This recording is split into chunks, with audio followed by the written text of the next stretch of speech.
സ്വയം മറന്നിടുമോ ഗുരുവേ, സ്വയം മറന്നിടുമോ ഗുരുവേ. ഓം ശരവണ ബാബ, ഓം ശരവണ ബാബ, ഓം ശരവണ ബാബ, ഓം ശരവണ ബാബ, ഓം ശരവണ ബാബേ.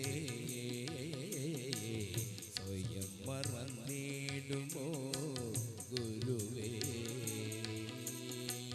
സ്വയം മറന്നിടുമോ ഗുരുവേ, സ്വയം മറന്നിടുമോ ഗുരു.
സസ്യയിരിക്കുന്ന കോടി നമസ്കാരം. ഇങ്ങനെയൊരു അവസരം നമുക്ക് ഒരുക്കി തന്ന നമ്മളെല്ലാം ആരാധിച്ചു കൊണ്ടിരിക്കുന്ന ജഗദീശ്വരൻ്റെ പാദത്തിൽ കോടാനുകോടി നമസ്കാരം നമ്മൾ സമർപ്പിക്കുന്നു. നമ്മൾക്ക് അവസരങ്ങൾ വരുമ്പോൾ മാത്രമേ നമ്മൾക്ക് അതനുഭവിക്കാൻ പറ്റും. അതിന് നമുക്കിങ്ങനെ ഒരു അവസരം ഉണ്ടായി, ഇത് അനുഭവിക്കാനുള്ള ഭാഗ്യമുണ്ടായി അല്ലേ? എന്തൊക്കെയോ നമ്മുടെ ജീവിതത്തിലെങ്ങനെ കടലിലെ തിരമാല പോലെ വന്നുപോയിക്കൊണ്ടിരിക്കും. എന്നാൽ എല്ലാം ഒന്നും നമുക്ക് ഉൾക്കൊള്ളാൻ സാധിക്കില്ല. ചിലതൊക്കെ നമുക്ക് ഉൾക്കൊള്ളാൻ സാധിക്കും. ഇപ്പം നമ്മൾ എന്താണ് ഉൾക്കൊള്ളേണ്ടത്, എന്ത് ഉൾക്കൊള്ളാൻ പാടില്ല എന്നുള്ളതൊക്കെ നമ്മൾ ബാല്യം മുതലേ പഠിച്ചുകൊണ്ടേയിരിക്കുകയാണ്. അപ്പം നമ്മുടെ ജീവിതത്തിൽ നമുക്ക് വേണ്ടത് സമാധാനമാണ്.